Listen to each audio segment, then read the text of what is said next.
some exciting scenes from today's episode of Liberty's Kids. The French still fear a war with Great Britain, and without France as an ally, the light on our success will dim even more. The rebels are deserting General Washington's army like rats from a sinking ship. Why should France risk war with Britain to help a struggling band of rebels? We need proof from General Washington that he can defeat the British.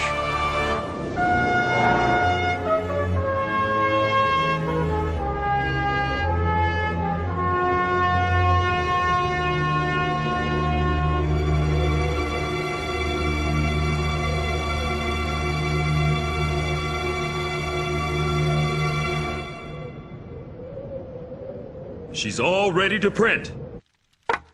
Good. I'll be seeing you. Oh. Hold your horses there, Henri.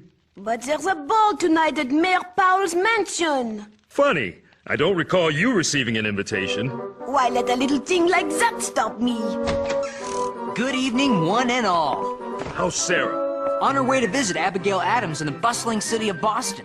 Lucky girl. I wish I had a family I could visit. Sorry, we're closed for business. But I need to place an advertisement. Oh no. I spent 3 hours setting that type. I would not change it for General Washington himself. As a matter of fact, I've been sent here by General Washington.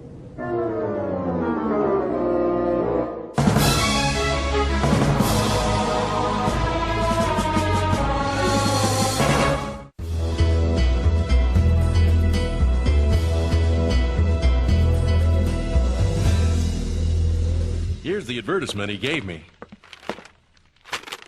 Captain Alexander Hamilton of the New York Company of Artillery, by applying to the printer of this paper, may hear something to his advantage. 24 words. That will be £1 sterling, payable in advance. What my junior apprentice means to say is that we'd be honored to run this at no charge to the General. Thank you. I'm very much obliged. Our pleasure.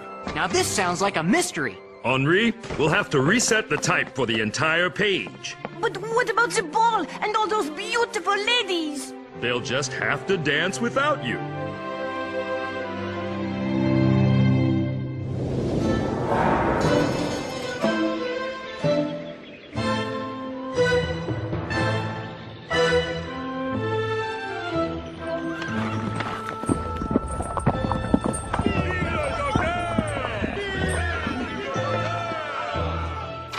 Welcome to Paris, Dr. Franklin. Silas Dean, my old friend, good to see you again. How goes your mission to win support from France? Not well, Ben, not well at all. What's all that about? Some sort of celebration? Take a look out your window. Ben Franklin's the most famous man in Europe. Well, I'll be.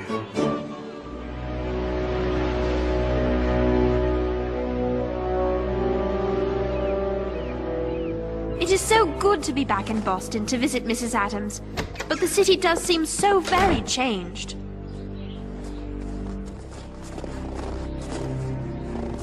Sarah! It's so good to see you again. Is something the matter? The smallpox has returned to Boston. I wanted to write you to tell you not to come, but there was no way to reach you in time. How are you and the children? All fine for now, but perhaps you should return to Philadelphia. I wouldn't think of it. Pox or no pox, I wish to stay with you. It's easy, really. You bow and take the lady's hand like this. Then you twirl her and... Oh, excusez-moi. I'd like to speak to the proprietor of this newspaper. Then you'll have to go to Paris, France. This advertisement. What does it mean that I may hear something to my advantage? You're Captain Alexander Hamilton. That's right. That advertisement was placed by General Washington himself. Well, not personally by him, but on his behalf. The Continental Army's encamped in Morristown. That's where the general is. Then that's where I'll have to go. Would you like some company? I've been meaning to find out how the Continental Army's holding up for the winter. That is, if a gentleman such as you doesn't mind riding with someone like me. It would be a pleasure. I'm staying at the inn at the far end of the street. We'll leave first thing tomorrow. This is going to be a great story. I've got to get ready. Now, about those dance steps. Wouldn't you like to impress the ladies? The only thing being impressed around here is some wood. In your arms for the stove.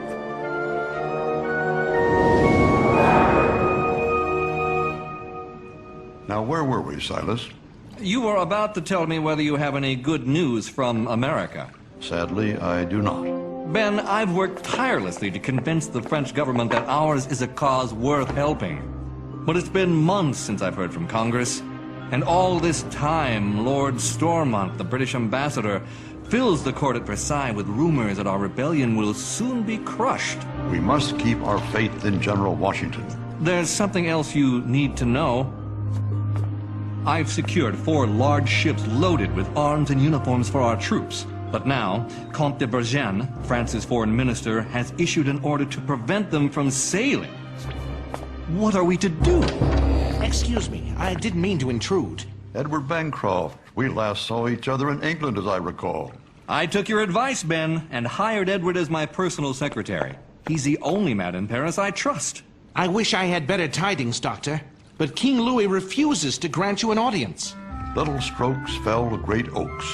I shall take the strategy of attacking these problems one at a time. What do you intend to do first? Finish my bath and enjoy a hot meal. After that, I'll meet Comte de Vergen. That will buy us some time. Such a meeting might be very difficult to arrange. Not for the most popular man in Europe. Who's that you're holding, John Quincy? General Washington! These are my children, and I'll do anything to help them. Mrs. Adams, you'd be making a terrible mistake. I'll be back in a moment, children. I would not be doing my duty as a doctor if I did not warn you against the dangers of inoculation against smallpox. But how could inoculation be worse than the disease itself? It is a new idea, barely understood and quite risky. Those who favor it say that it will give you a milder form of the pox and prevent the most deadly type of infection. But I have seen the inoculation itself cause great illness, even death. First, you and your children must ingest mercury, a poison to your system. You must fast and purge for days. Then, when you are weak and your blood is thin, you must brave the infection itself. It's simply too dangerous. But Mr. Adams underwent the inoculation and survived. He told me the smallpox is 10 times more dangerous than the British. All the more reason to avoid the chance of having your children contract it through inoculation. Mrs. Adams, let me go first. I know I'm not a member of your family, but perhaps the children will draw strength from my example.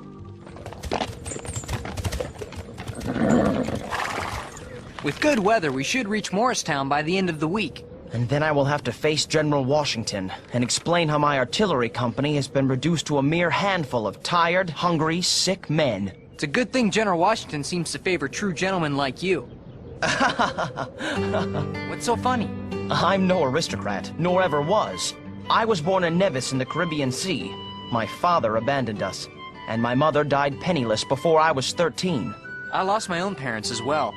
If it weren't for Ben Franklin's help, well, I don't know where I'd be. Mighty oaks from tiny acorns grow, eh, James?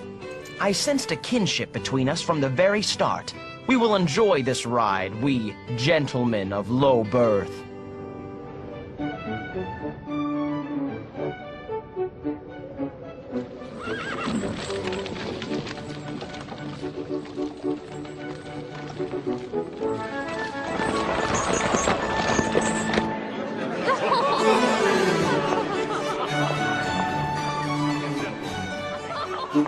General Howe has assured me personally that the rebellion will be over by spring.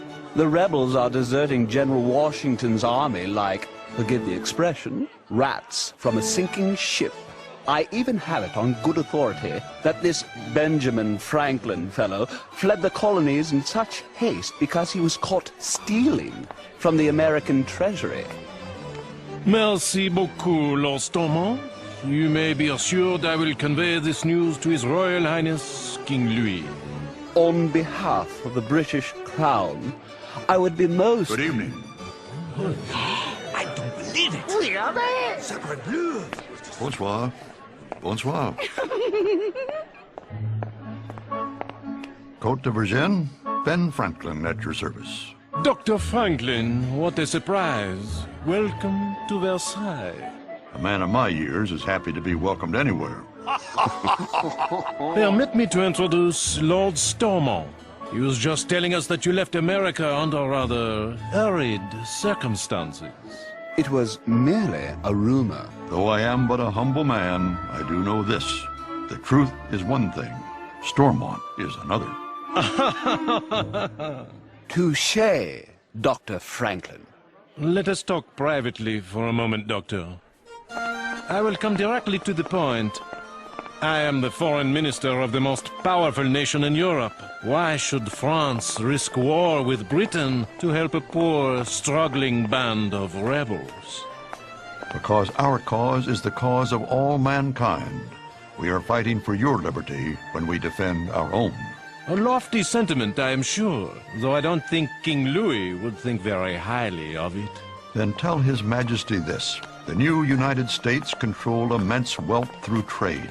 Trade that could be redirected to France under the right circumstances. It's no secret France and Britain are on the verge of war, but we can treat each other like families. If yours were to help ours now, we would surely help yours later. And what would you like my French family to do right now? Release Mr. Dean's 4 ships.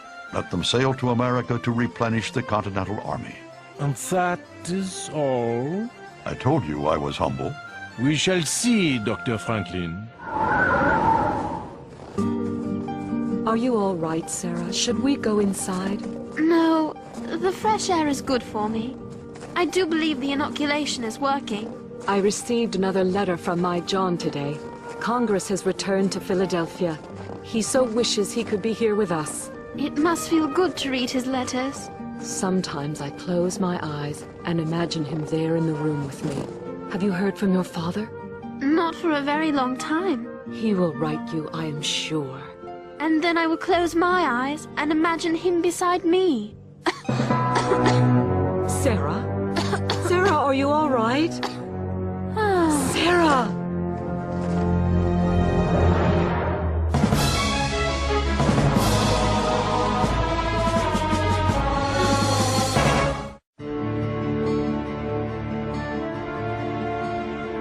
Her pulse is beginning to race and her fever's rising. What about you and your children? Charles is quite ill, but nothing like Sarah. Does she have family close by? None, I suppose, but us. Tend to her closely. With God's blessing, her fever will break. Without it...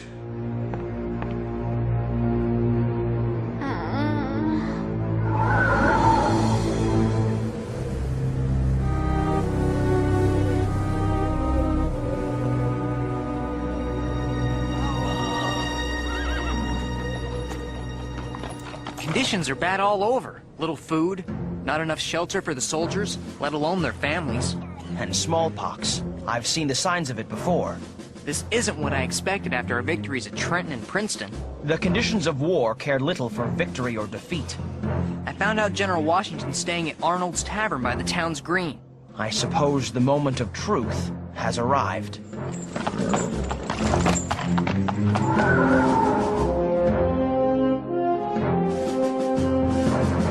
You've made quite an impression, Ben. I understand that because of you, the French have coined a new word for telling a lie. Stormenter.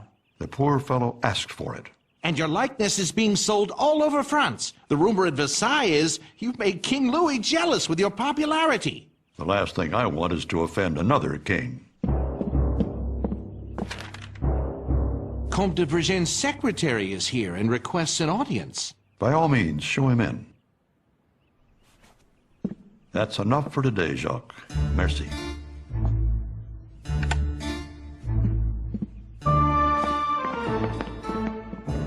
Dr. Franklin, Count de Vergennes wishes you to have this. Tell me it's good news. Vergennes still won't let your ship sail, but he stands ready to advance 3 million livres to us if we keep it under the strictest secrecy. But why not let free the ships? Because the French still fear a war with Great Britain. My attempt to bluff the French has worked well so far. Now we need proof from General Washington that he can defeat the British. Keeping this secret will be very difficult. There are British spies everywhere. I don't like this, Ben. We need those ships. Patience, my friend. We'll stick to my plan until good news arrives.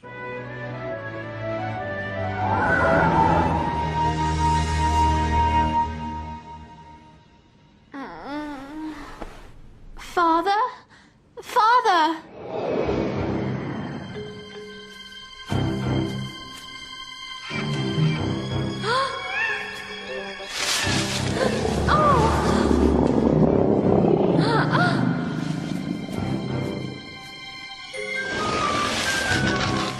Father, please, help me.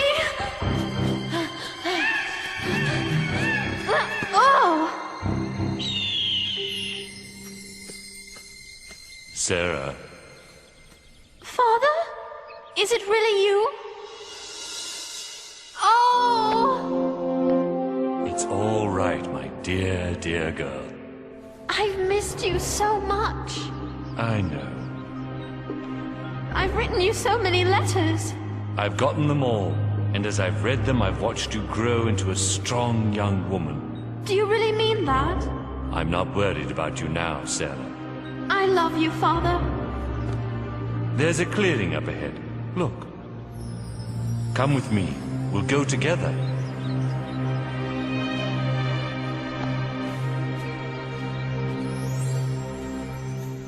I have been in France now well over a month and enjoy a surprising celebrity that I have endeavored to use to our advantage. What I lack, however, is any word from Congress on the fate of our new United States. Is there any good news at all? Without it, I fear France will soon call my bluff. And without France as an ally, the light on our success will dim even more.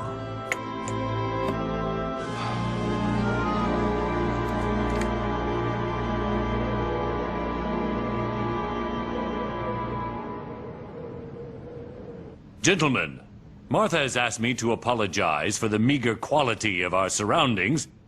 I know you're all used to much finer accommodations. Now, what do we have here? Captain Alexander Hamilton of the New York Company of Artillery at your service. Yes, Captain Hamilton. I take it you saw my advertisement. Yes, sir, Your Excellency. And if it isn't young James, how goes the newspaper business? Couldn't be better, General. Now that you've shown General Howe a thing or two.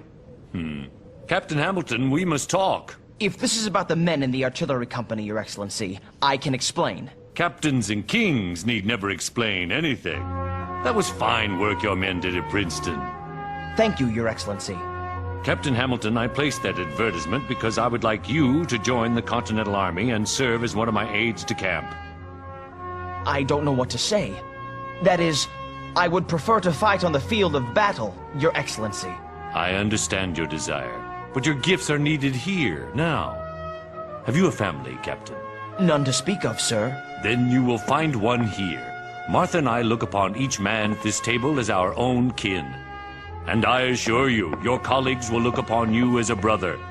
Gentlemen, may I present the newest member of our family, Lieutenant Colonel Alexander Hamilton.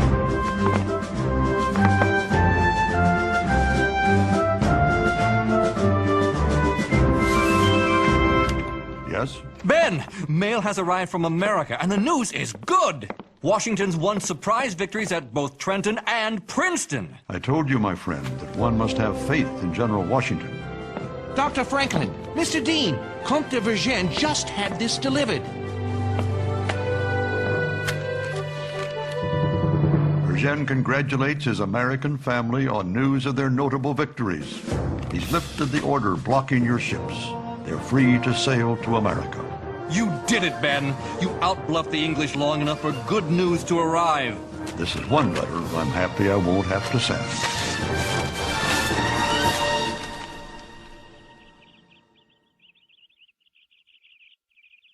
Mrs. Adams? The fever's broken. I was so afraid we were going to lose you. I was so far away. And then, I know this sounds odd, my father helped me back. Everything will be all right now.